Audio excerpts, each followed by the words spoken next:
Hello there, and today I'm talking to you about Stranger Things Season 2. I did a review for Season 1, and leading up to Season 3 that comes out in July, I wanted to review Season 2. And let's talk about it. But before we get into talking about Stranger Things Season 2, I want to show you something else really cool, Stranger Things, that is right there.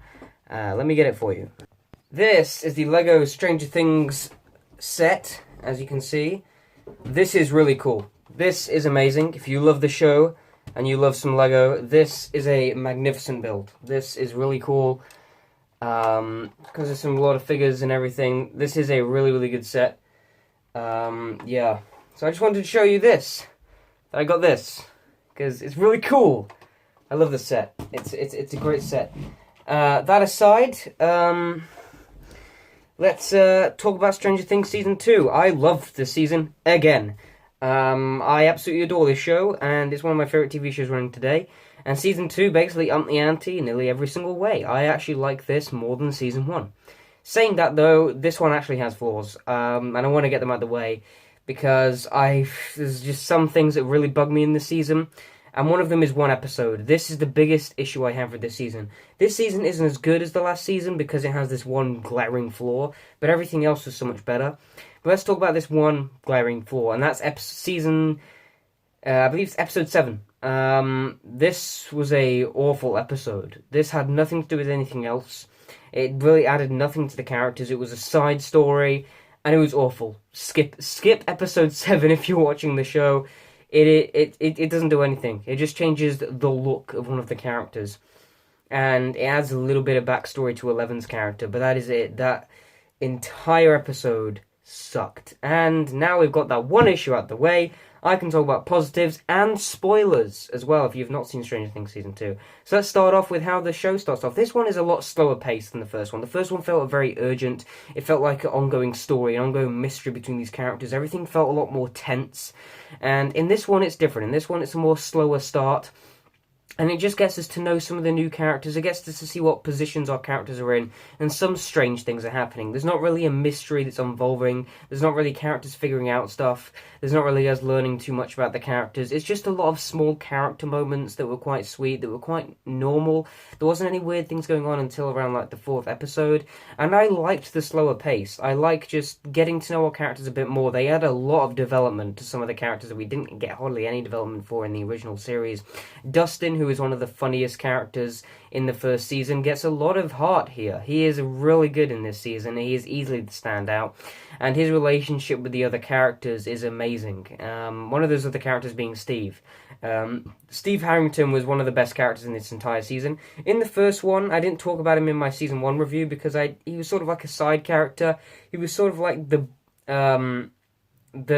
mean bully sort of guy, and he had a little bit of redemption at the end of that season, and that was nice, and I liked that little arc. But this one, he like fully gets an arc. He is like the hero of this season. He is the best babysitter in the entire universe, and him taking care of the kids and his relationship with Dustin especially was really heartwarming. He is one of the nicest characters in the show, and going from this sort of like mean, nasty character, he goes to this really nice person for after all these things he's seen, and it was a great character arc that came on gradually. It wasn't like, okay, this character's changed for this season. It was gradually implemented as he did experiences, and also the action improved. The visuals in this season are mind-blowing. This is like really, really good stuff. There's a shot towards the end of the last 2 episodes. I really, really want to talk about the last 2 episodes later on, but oh my god, it was amazing. The colours, the lighting was fantastic. The reds and the blues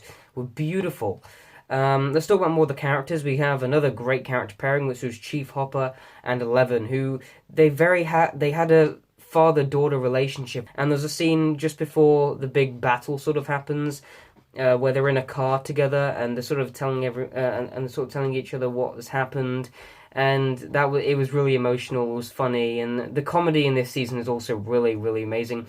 This season, besides that one episode, every other episode I think is extremely better than the first season. This is the problem I have. This season actually has a flaw when I didn't really feel like I had any flaws with the first season.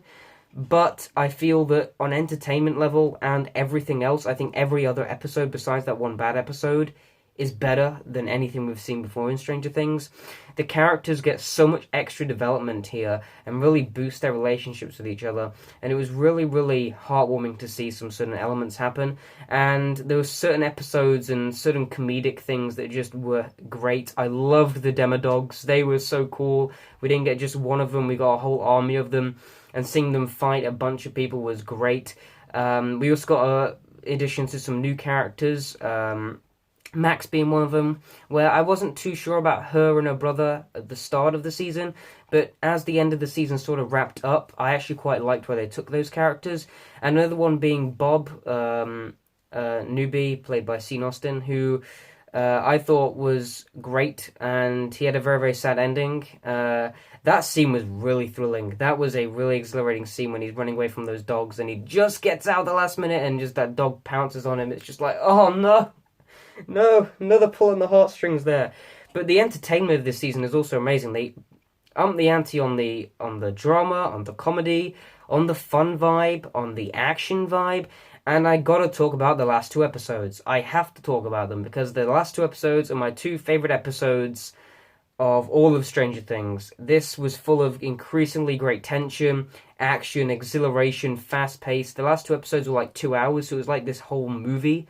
The last two episodes, and oh my god, I was enthralled. This was so exhilarating. The last two episodes, completely 2 hours of nail-biting tension, hardly a second that dragged. And after the pretty slow start of this season, which I quite liked, this was nail-biting, and it was so incredible to experience, filled with so many emotional moments, and great. And the way this ended, it ended in a way where they didn't need to make a third season, but it would be great if they did, and it makes me very excited to see what they can do, because in the end of the first season, it sort of ended on a cliffhanger, like, oh, where's this gonna, whoa, this one sort of ends like, okay, this is a happy ending, but wait, there could still be more stuff out there, which I think is great. It leaves it on a end where we can either have another season or we can't, and I like that, and we are getting another season. I'm very, very excited to see what they go, and they could really go any direction. I have no clue where they're going to go in the next season, so I loved how this show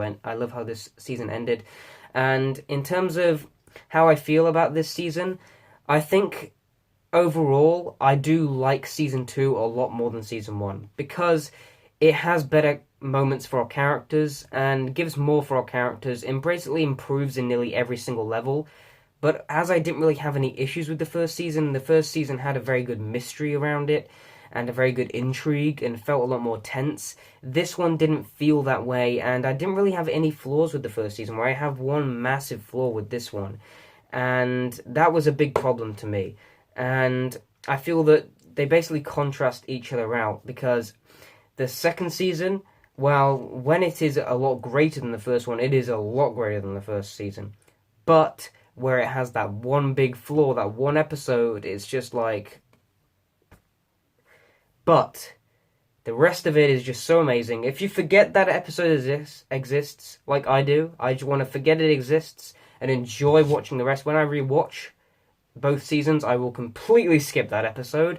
But besides that one episode, I am very satisfied with Stranger Things Season 2, and I am very looking forward to Stranger Things Season 3. Overall, because of that one flaw, I've got to give Stranger Things Season 2 an A, but on the entertainment scale, it is extremely exciting and horrific to watch, so I'm going to give it a 9.5 out of 10. Another fantastic season from Stranger Things, and I absolutely loved it. I know the rating was lower than the first season, but I gotta say I do actually like it more. Guys, comment down below your opinions on Stranger Things Season 1 and Season 2, and which one do you like better, Season 1 or Season 2, and are you excited for Season 3? And of course, thank you for watching, and goodbye.